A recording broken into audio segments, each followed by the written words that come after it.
Let's go over a basic overview of how to process a service job. Now in this video, we won't get into too many specifics. We won't take a service job from point A to point B. We're just going to look at a few of the main items in a service job in which, as you carry on with this service training module, you'll start to understand more as you start to create service jobs which are specific to customers, warranty, etc. So let's go ahead and have a look at this. And let's go ahead and create a new service job.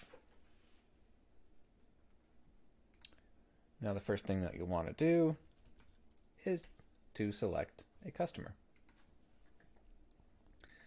Now you can see here when you create a new service job, it's through this item here. And once again, all of your parts, accessories, service, and deals are all housed under one customer order.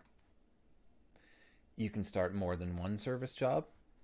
If you decide to have several service jobs, you can have 3, 4, 5, 6, you name it. They can be service jobs for all different types of service. The other item being is that perhaps you may have started a service job that is a third-party service job.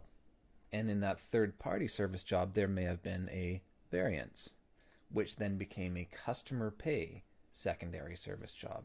So like we say, this is just a quick overview. We're not going to get into all the details, but it's just a quick overview of what you'll be looking at.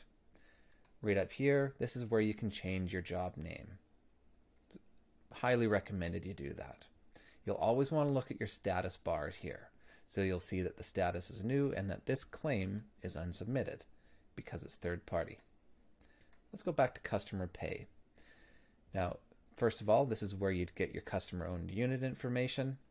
And if it's a new unit that's assigned to the customer, you can add it in here as well.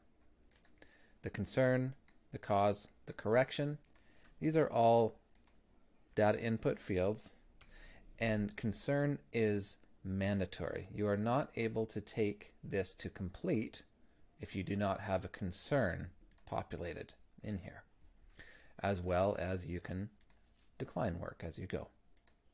Quick overview. Yeah, we understand.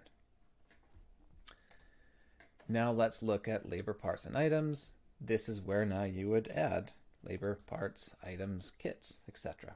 So let's just add a kit into this one for the sake of populating some data in here. So we have that kit in place.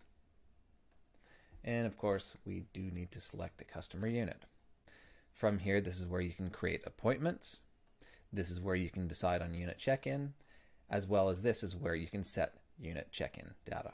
And this will all be covered later on in the modules. Notes for the customer, these are customer facing and end up on customer facing documents.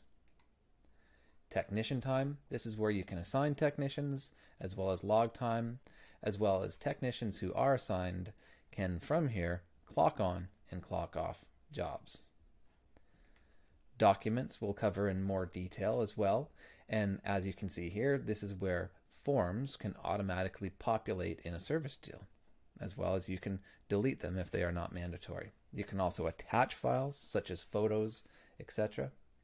And you can get customer approvals for the record, which would stay in this customer order for future record sake.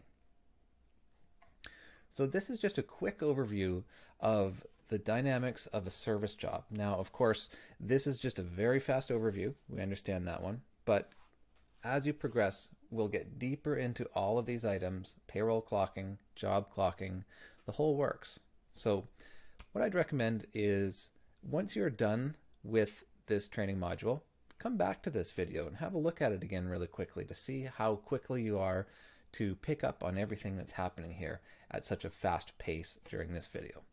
But we promise that from this video on, we'll slow the pace down.